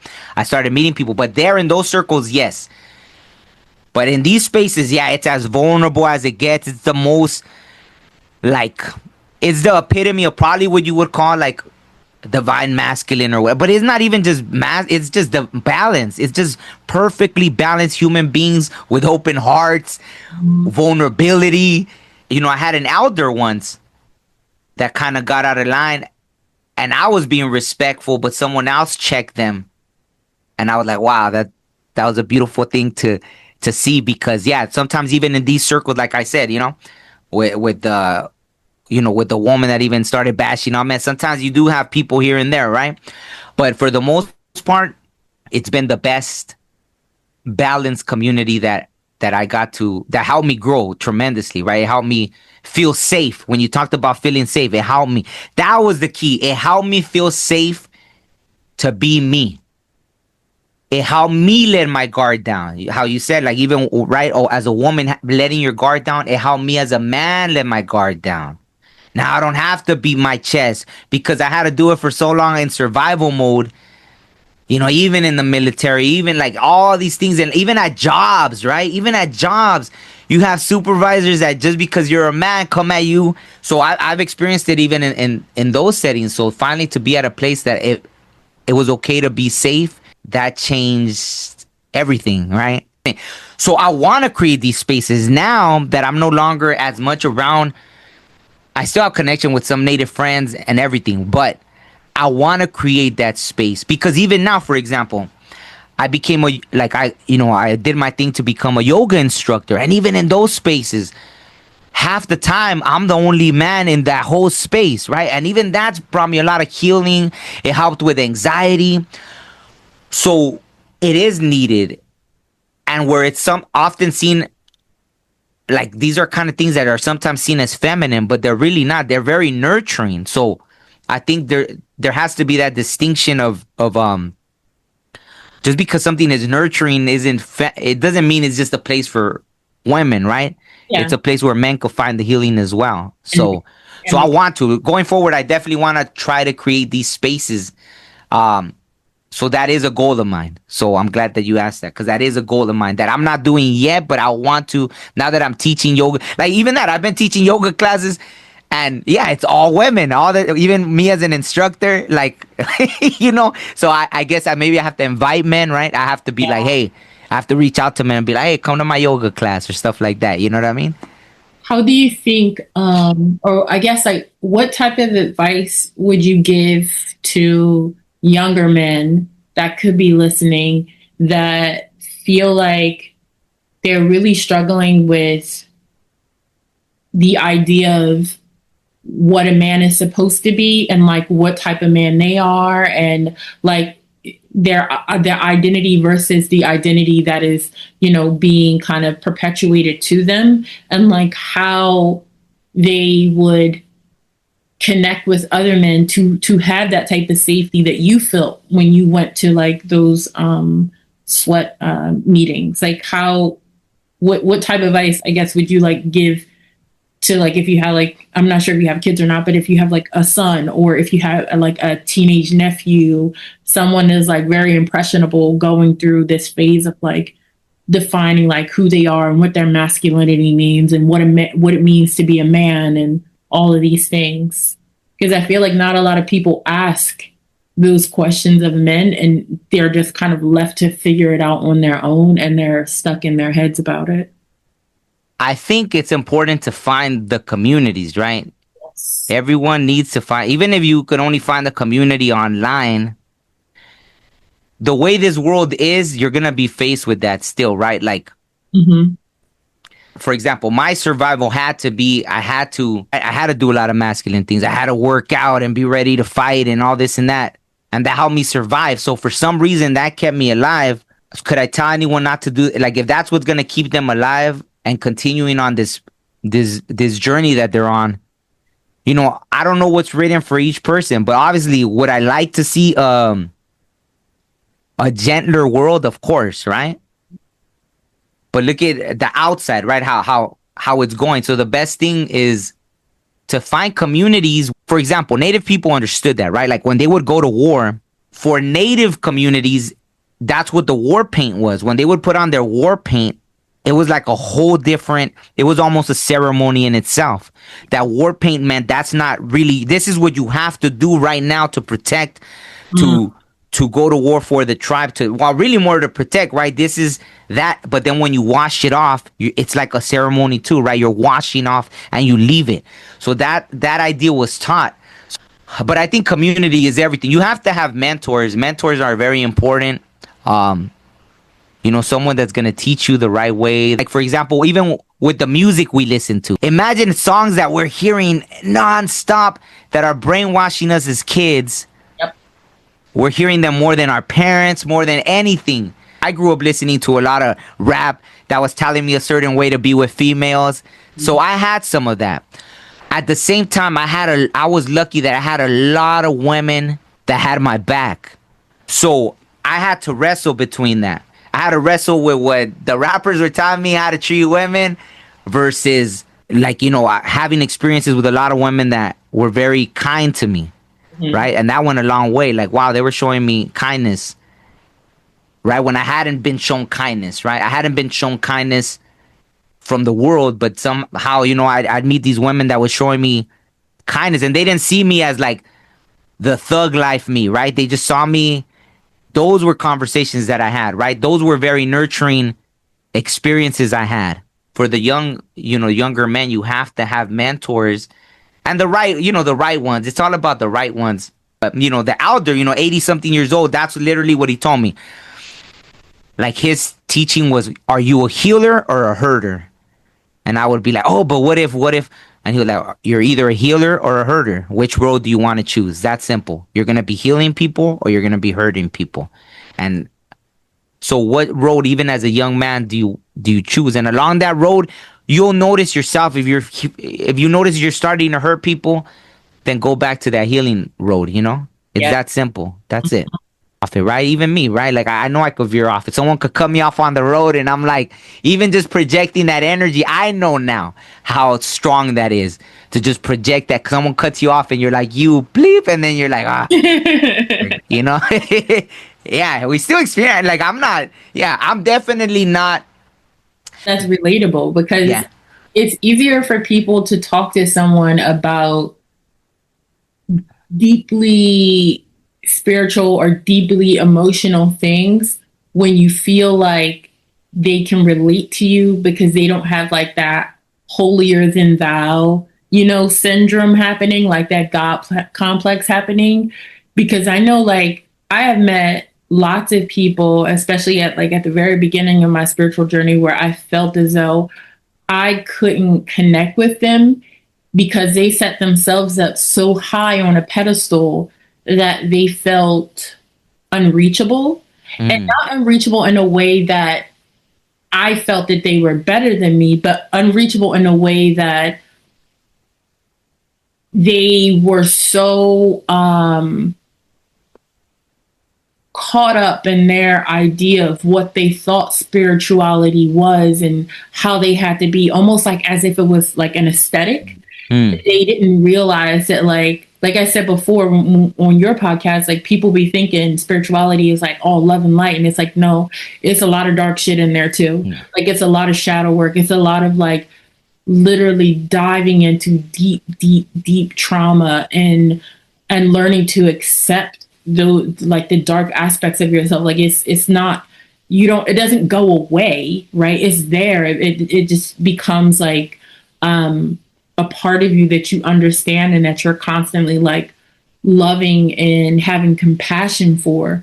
But it doesn't actually, like, it's not like, oh, did the work, all done healing, let me get on my road and go to like Sunnyvale. That's just not how it is.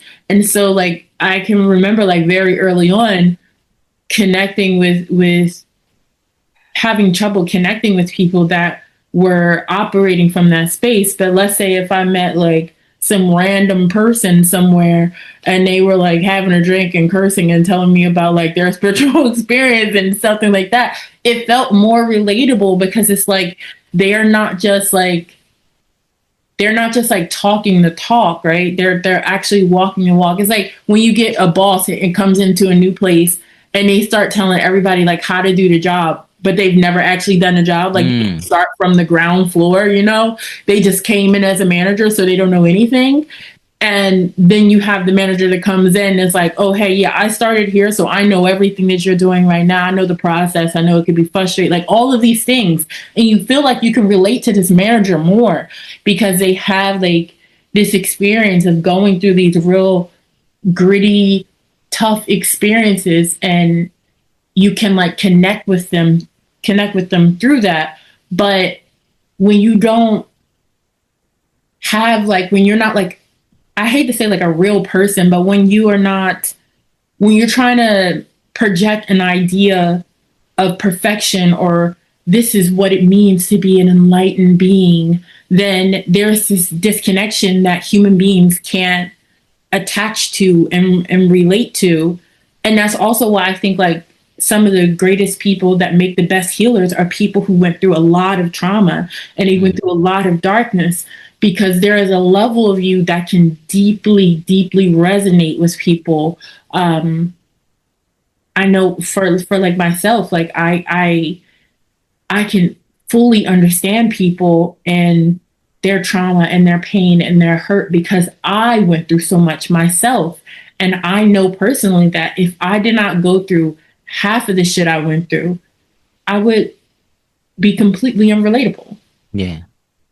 And that's not like to encourage, like, oh, hey, go No, through as yeah. much trauma as possible. But like, you know what I mean? Like that I find that to be the truth. And we can even look at that through like different traditions and like different spiritual deities that they have all went through severe trauma and they were able to relate to people from like this very ground level place because it's real and it's like it's felt and it's experienced versus like, oh, I'm just operating from this headspace and you know just sprinkle. Yeah, yeah, yeah, absolutely. Some of these elders, right? Like sometimes they'd say a bad word here and there, and yeah, that made them more relatable. 80-year-old elder being like, ah, this shit or ah, this or something, and it was funny, you know, and it was cool. It opened you up to them Yeah, because you didn't see them like, oh yeah, they're not trying to be holy or they're keeping it real, you know. yeah. And they had been, you know, some of them, and it's sad because I got to meet native elders that are still alive that like that, right? They were abused in those boarding schools and all that stuff. So you know they've been through things. So I have two more questions for you before we end this. Okay. So going back to like men in safe spaces, how do you feel like today? Let's say you were giving like a seminar or something. What type of advice or what would you say to men that you were trying to like encourage to fully understand their feminine and masculine energy and how they don't have to like choose between either or and how to come to a place of balance? Like what would you say? What would you advise? Like what would be your advice? Okay, that's kind of a okay. Let me try to unpack that. So I could say, for example, like I said earlier, I saw that I chose this experience, right? I mapped it out. So to be comfortable in your body, right? Like obviously now it's a lot different even than when I was growing up. And so I don't judge anyone how they choose to live because that's your journey. For whatever reason, that's your journey. But for example, as a man in this experience, I'm okay being a man in this experience. So I'm very comfortable in who I am. I think the most important thing you could do is knowing yourself, right? And at the end of the day, you're battling yourself more than anyone else. It that is what it comes down to. You're learning something. You want to learn something, and you have to understand why you chose that. Because even that, after, for example, to go back, even though there was an external threat, I remember it was crazy. One day something happened. There was a big incident, and this guy, I don't know, maybe something was speaking through him divinely, right? It was like this guy that was all cracked out. He was literally on drugs and everything. And he told me, he's like, Omar, you don't have to prove it. You don't have to prove anything to anyone. We all know that you're down. Because I was probably about to go get into some trouble. And this crackhead talked to me and it was like, so whether he was channeling, some divine being was speaking through him, like, hey, Omar, you don't have to go there. You don't have to prove yourself to nobody. Everybody knows you're down. And those words from, that probably saved my life at that moment, right? And then after that, that's when I went to the military after that. And even that helped me, right? But we after that, there was no more an external threat. Now it was me battling myself. Even though, yeah, at the beginning, yeah, sometimes in this life we do choose. Not to say everybody chose their experience, right? But yeah, maybe we're beat up, abused, all kinds of different things while we're growing up.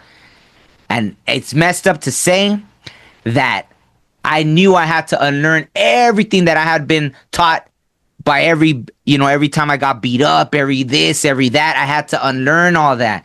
And I was like, wow, all the damage they do, and then you have to let it all go. But obviously it teaches you, so then, like you said, you could relate to others. You could help others.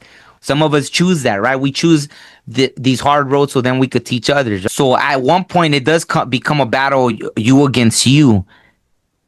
So you just have to find that space, right? I get it. All these things happen. One of the first things too, I haven't drank in over 10 years, and I had to do that. That when you were talking about how to, that was one of the first ways, at least, I started leading by example. I had a lot of friends, and then they kept making mistakes, and there's so many things that happen because of alcohol. It's amazing. Like that thing, if we stop, like the world will probably instantly get like 50% better just from things like that, right? Like alcohol or drugs or certain drugs, right? Obviously. But yeah, once I cut out alcohol, like, because I noticed, you just got to notice what's causing you the biggest problems. And then, yeah, it's going to hurt. It's because you're so used to it, the habit, that it hurts, right? It's like shedding an old skin of yourself, right? So, unfortunately, yeah, if you're an impressionable young man or man, you're older still, because a lot of times when we hide in things like alcohol or even working out could become where we just hide, we keep masking our feelings. Me, I'm someone that, thanks to the spiritual settings I was in, I confronted all that shadow work, like you said, right? I confronted, not all of it. I'm sure there's still things that I still have to delve into, but even spirituality became a shadow like that. It was almost like imposter syndrome, right? With that, once, yeah, I faced a lot of that with spirituality. Like I knew I was tapped in since I was young, but I kept like, no, well, why? Like I told you, why me? I thought like, oh, well, maybe they made a mistake, right? Like I was the wild card, right? Like even now, me saying that, rather than just saying like, hey, I don't know, they picked me, cool. You know what I mean? But I think everybody has that ability, though. It's only human beings to decide who is the proper person to deliver the message and who is the proper person not to deliver the message. Like Absolutely. The person that you said was a crackhead and they told you the message, that doesn't mean that it can't be a divine vessel for what message has to come through. We are the people who decide and judge and say, okay, well, you don't look like someone that a message from the divine can come through. But who are you to say what anybody is supposed to look like and who the divine creator is supposed to send these messages through? Exactly. No, I mean, you know what I mean? Like we can learn, like anybody, it doesn't matter who they are, where they are in life, how they talk, how much education, how much money, how pious, anything. It does not matter. Anybody, all of us are a piece of the divine. So, and everybody chose their own experience. Like we all come from source, and we're all just having our own seemingly individual experience. But when I connect with you and that connection is real, it's not me connecting with you as an individual. It's just me interacting with the energy that I already am. Yeah. I'm just interacting with another aspect of myself that's experiencing itself in a different way. Mm. And when we judge the people that from the exterior, that, okay, well, they can't be the person that's delivering this message because I'm better than them. I need you to subtract your ego Yeah. and like just receive the message just coming through because it still has weight. It's still valid. And that happens a lot. Like I grew up in church and I can remember when I've talked about this before on lots of platforms, um, about like how I always questioned everything at church, even when I was little. And that got on everybody's nerves because my experience of like seeing things and knowing things, I'm like, well, according to y'all Bible, like none of this stuff is supposed to be happening to me. Mm. It's only happened to Jesus and like prophets and stuff like that, right? And so, according to y'all, like I'm not supposed to be experiencing these things. And because I'm experiencing the same things that maybe prophets or Jesus experienced, then it's automatically the devil. But yet, you don't question this man that's telling you how to live your life, what you should be doing, and taking money from you every Sunday. And I asked my mom one day, I said, well, why do you listen to him? And she said, because he is, he is God's representative, like, like on earth. Or she didn't exactly say it like that, but she said he was basically like this man was somebody who God personally chose to speak his message through. And I said, well, how do you know? And she said, because he told me. I said, well, in that case, so am I. I am the vessel that God is speaking his message through. And then she was like, well, no, you're not. And I was like, well, how do you know that? And then she was like, because I know. I said, so you know more than God? Ooh. And then she was like, no, I just know. It's the same thing. Yeah. It's the same thing. We have to be very careful of deciding who is the deliverer of divine messages because you miss out on blessings that way. And it's also very easy to be misled that way. I know plenty of people that have been duped in the spiritual community because they look up to people thinking that they're some type of guru, and thinking like, oh, well, you can only get this close to nirvana or God or whatever if you come through me. When in actuality, you don't need another person to form that connection because you already are that connection. It already exists within inside you. But human beings we are always on like this forever search to find the thing outside of us that God literally told us was inside of us to begin with. But we have this seeker mentality, whether a seeker of love or joy or abundance or whatever it is. We are already all of this energy. We just forget it somehow, or we don't trust it. Even with, like you said, you doubted your spiritual abilities, or, there was that question. Is because we have been taught to think that that type of guidance, like who are we to have that, right?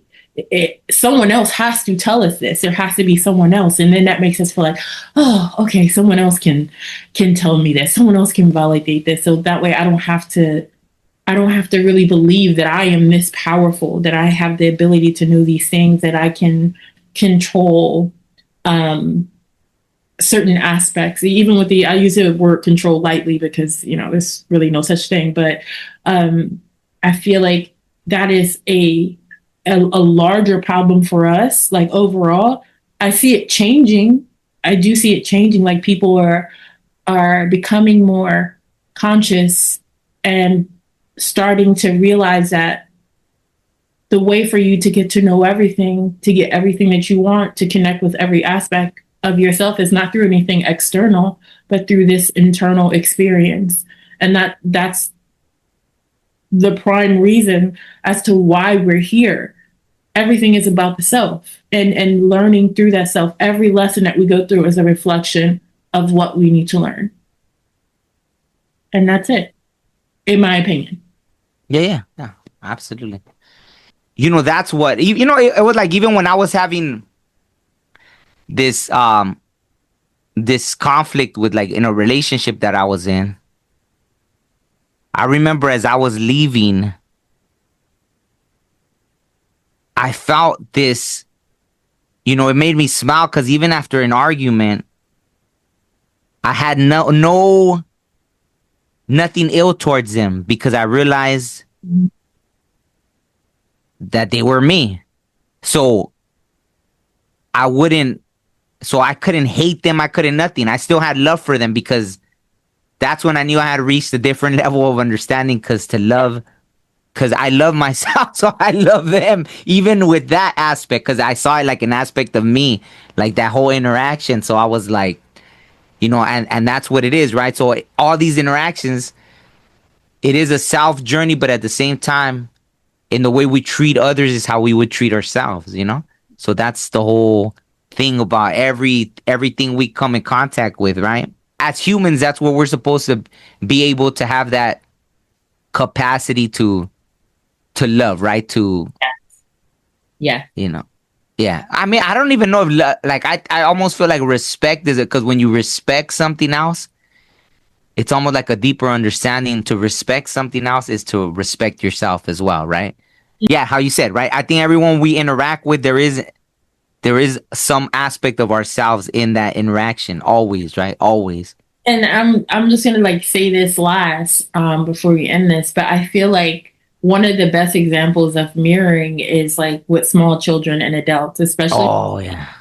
a mother and a son and a daughter and a father, because a father and a daughter, he has to learn how to balance that feminine aspect of himself, right? He has to Yeah. learn how to like talk to her and like treat her. And when he hurts her feelings, like, or if he like raises his voice too loud and she gets scared, or she looks at him as her protector and this person will always make me feel safe. You know what I mean? Like that is like they're both balancing an energy together. And it's like a cyclical thing that they're both experiencing at the same time, even when you don't realize it. And the same thing happens with a mother and a son. A son is to a mother like, that's her baby, even though he is a boy. She's not, well, if the mother is in, the correct space, right? Yeah. The space where she feels safe to allow that feminine aspect of herself to raise a son in a way that she understands that he is going to need a level of, you know, toughness to be in the world, but also realize that the world doesn't exist in their house. And Yeah. so in this house, this is a safe place for you to express those emotions and be vulnerable and cry and like, I don't know, whatever else it is that him as like a little guy needs to express to his mother. And then also like his father allowing him to fall and cry and be like, it's okay, man, it's okay to cry. Yeah. Or a mom telling, like a daughter, like, oh, it's okay, you can do this on your own, you can do it by yourself, you're a big girl. So I think like when we are like kind of operating from these spaces, not only are we working to like balance that energy from like a very young age up until we like become parents and old people and all that other stuff, but we're also like healing one another through that process and working on that energy through that process, because it's like a cyclical and reflective thing that we get to experience. Even if you're not like a father or a mother, if you're in any place where you are that to another young person, whether it's a teen or a toddler, it doesn't matter. It's that same dynamic.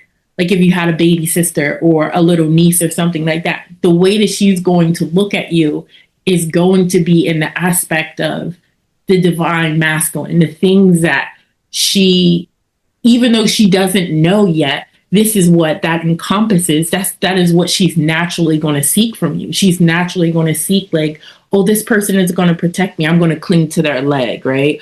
Or this person is going to like save me, or whatever it is. And but mommy or my sister or my auntie, they're going to like rub my back and give me kisses and give me hugs and those types of things. So even unconsciously, we are seeking that balance and learning that balance. And I think like that's really something that we have to be cognizant of, because sometimes we don't even realize it, but we are sometimes it's a really hard struggle to be that to like a child or to someone that you're like mentoring or whatever, because you're also like struggling with that within yourself. And but with children, I don't know, with children it's just so much easier to be reflective and non-judgmental and all of that stuff.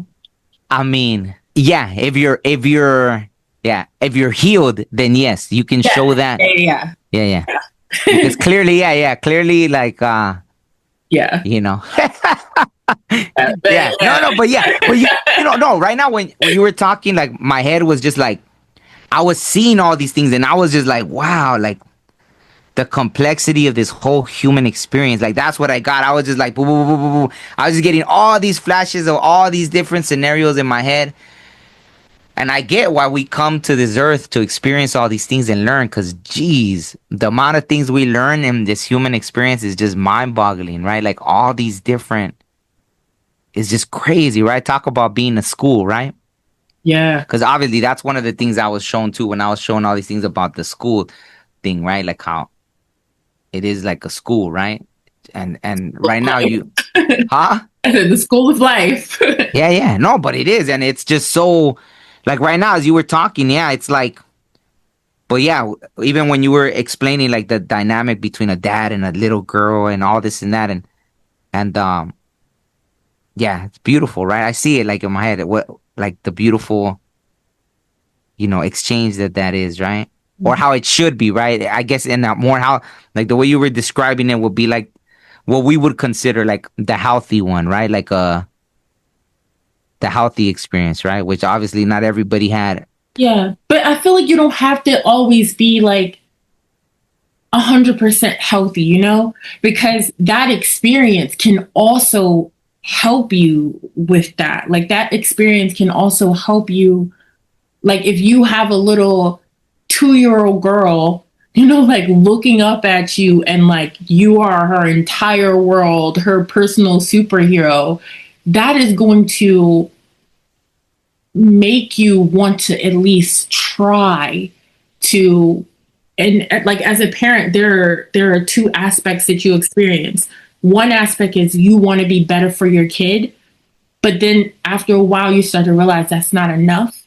You also have to want to be better for yourself, because ultimately when you're better for yourself, you're going to be the best for your child and for anybody that you have interactions with, and it will completely change the trajectory of your life. But even if you are struggling in the beginning with like, I don't know what to do with this, or this emotion, having to express this emotion and this sensitivity towards this little girl feels uncomfortable.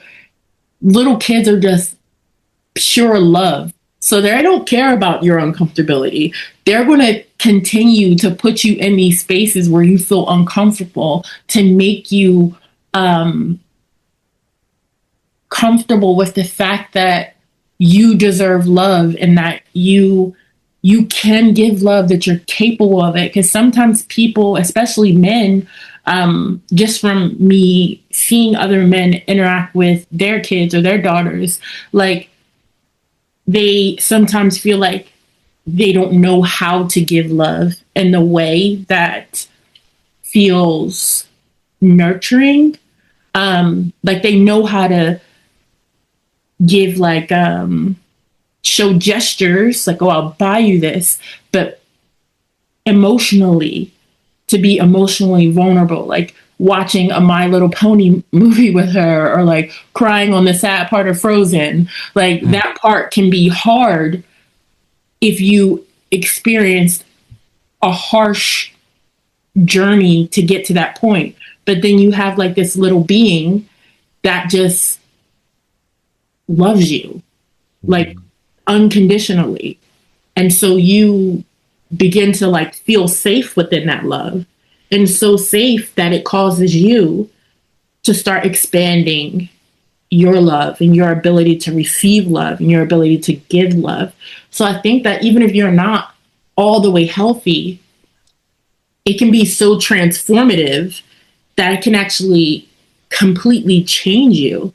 I know as a parent, like it completely changed me because I was a completely different person before I had kids. Yeah, yeah. No, kids definitely changed. They saved my life, really. The kids, and they weren't even mine, right? My nephew and my niece That is my. started. Mhm. Yeah, yeah. They started changing me. Um, Actually, it was you know what? That's actually like I remember I used to be driving, and that right, like if someone would look at me, like my instinct was to like mad dog them back, but then I realized, oh, my nephew's in the back in the little car seat.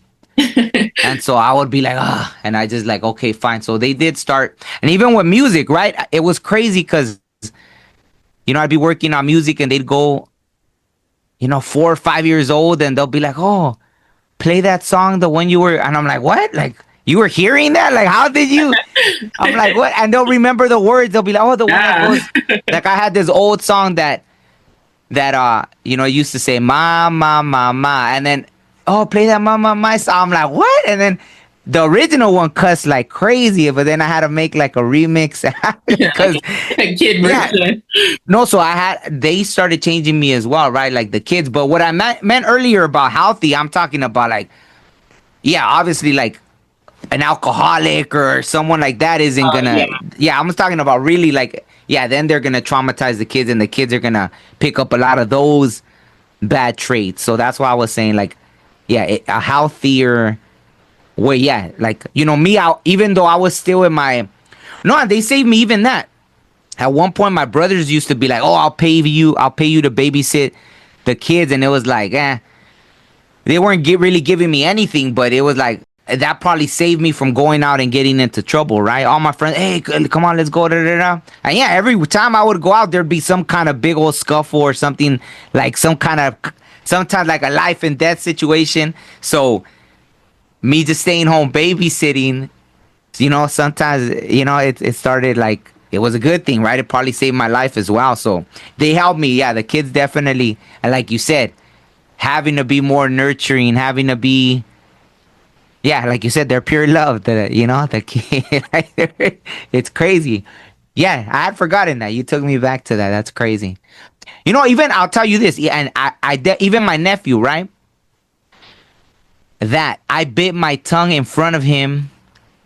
I remember till he turned 18, I cussed in front of him, and his eyes open like he was so surprised because I cussed a lot, but around him I would bite my tongue, and that's how I knew, because when he was 18 and I cussed in front of him and his eyes open like, oh, what did I just witness? Like, you're 18 now, it's fine. Like, who cares? But it showed, like I had that restraint. It didn't matter if to the other world or around I Mhm. conducted myself a certain way because I wanted to. And he grew up good. He's a good young man, right? Like I'm very proud of the way he grew up and everything, and obviously, like, it's not my son, but still, I know I had a lot of influence around him. I babysat him a lot when he was little, all this stuff. So I'm proud that he grew up that way. So it takes a village to raise a child, because that is how it should be, and that is the truth, right? And Yeah. if you're not like that village, well, that the outside world is, right? They're gonna become that village that raises the Yeah. child, right? Yeah. And especially, see, I grew up before social media. Like my nephew grew up with the social media, so you're battling that. Yeah, So this has been like amazing talking to you and just getting your perspective as a man, and like how to create these spaces and what it looks like, and just hearing it from like the male perspective. Um, so if other men or other people in general want to know where to find you for guidance or to attend the yoga class or Yeah. whatever, all of your services that you offer, could you give your socials or how people could connect with you? I'm also going to include it in the show notes as well, but just for people that are listening. Yeah, I mean on YouTube the best place is like the In a Good Way podcast, right? It's just the way it's spelled, In a Good Way podcast, and you can see all the interviews. I mean, I do my own videos on there too, just from like different spiritual experiences. I mean, mostly it's the interviews, but I've actually posted it probably just as much, where I just talk about things I'm going through. And I've always noticed, right? Sometimes just being open, people will privately message me and they'll be like, oh, something. So that's what's kept me doing that, even when I post just my own little things I'm going through. And then I mean, my most used IG, even though I'm not on there as much, is Oh the Architect, but there's also an In a Good Way podcast IG as well, right? But I mean, that could, obviously people could contact me on there, but I think on the In a Good Way podcast on YouTube, it has all my links, right? I think there's always like there's a link tree thing where, it has everything for TikTok, for IG, yeah. So the In a Good Way podcast on YouTube is probably the easiest way to find my emails and this and that. Any way to contact me will And do be you through there. offer any type of like spiritual services or any? Yeah, I do readings. I do readings. I'm starting to open myself up to that more. Not tarot readings, just like what we see basically. What they call psychic readings, I guess. So I do those, and then obviously the yoga. I'm getting into that. I don't have my own space yet, but like this upcoming weekend, I have a class I'm teaching. I have a friend whose space she opened up, so she does hair. She does hair in a spiritual way. She does a lot of spiritual things too. It's called Keep Your Crown Right, and she posted the flyer too for the. We're gonna do a yoga class at her studio, right? At her hair studio. It's a nice space. She has like a nice open space, so that's where we're gonna do the yoga class, and maybe it might be a recurring thing. Maybe we'll start doing it there. I don't know if anyone's in California. It's in the city of San Bernardino. So if you're familiar with, in California, if you're close to San Bernardino and you want to go to the yoga class, you could find the address and everything right there. You could go to her IG, Keep Your Crown Right, just exactly as it's spelled, and the flyers on there too for the yoga class. So, yeah. Awesome. Is there anything else you want to like share or say before we end? No, just it's been, I feel I could have probably shared more. I feel like, but I enjoyed everything you shared with me. I feel like it was important for me to hear a lot of the things that you were sharing as well, right? From, like you said, masculine perspective to the feminine perspective, right? Like, or at least in this human experience, what we're experiencing. Just that. I think at the end of the day, when people are looking for how to reach that divine masculine or divine feminine, it's just about balance. It's just understanding that in these human bodies, we are different. But that's why even they constructed it that way, right? That a man and a woman could create life because it is about filling in each other's gaps, right? And not to make it sound like, but in that way, right? We literally fill each other's gaps, right? And we carry traits that, and obviously there are like, from my study of these higher beings, there are certain higher beings that don't even need, like, yeah, there are certain higher beings that they carry both, like masculine and feminine, in a whole nother capacity, right? But we all have masculine and feminine energy. And that's when you get to really call yourself, if you want to use the term divine masculine and divine feminine, then you've reached a point of balancing the energy to a point where you don't have to call yourself that. You're just a human being, right? You're literally just a human being that respects all and honors all for what they are, Mhm. right? You're in true balance, right? It's like the literal yin and yang symbol. When you Yeah. see the yin and yang, Like that's what it is, right? You're like the yin and yang symbol now, right? Mm-hmm. Like you that's what you're like in this perfect balance, you know? And you Yep. respect both aspects of yourself and everybody else as well. So just that. Hope that made sense. Yes, it makes perfect sense. Thank you so much for coming on my podcast. I would love to have you again to talk about more of your otherworldly type of spiritual experiences because I'm pretty sure that people will find that like insanely interesting.